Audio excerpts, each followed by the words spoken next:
হাতের বুননে একটু একটু করে তৈরি করা একটা মাফলার বা টুপি কিংবা পুরনো কোনো কাপড়ে নতুন করে এমব্রয়ডারি করা, এই সাধারণ কাজটির আছে অসাধারণ গুণ।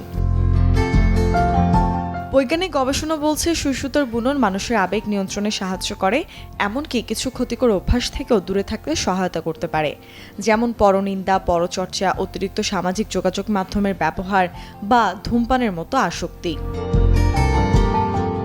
মনোবিজ্ঞানীরা মনে করেন সেলাই বা বুনন কাজে পুনরাবৃত্তিমূলক হাতের নড়াচড়া মস্তিষ্কের উপর এক ধরনের শান্ত প্রভাব ফেলে।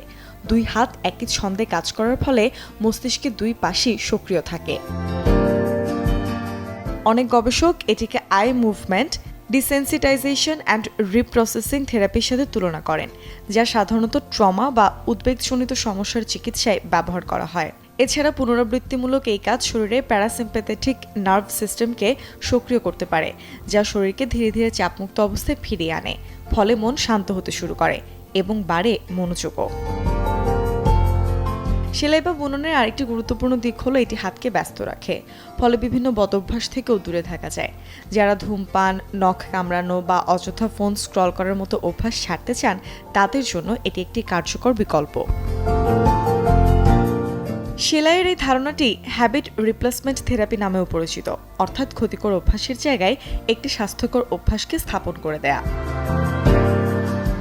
সেলাই বা বুনন কাজ শেখা শুরুতে খুব সহজ নাও হতে পারে, তবে ধীরে ধীরে সুই আর সুতা দিয়ে তৈরি হওয়া একটা স্কার্ফ বা টুপি আপনাকে দেবে বেশ প্রশান্তি। সেই ছোট ছোট ভোরেই আপনি হয়তো খুঁজে পেতে পারেন মানসিক শান্তি। Desk report, channel 24।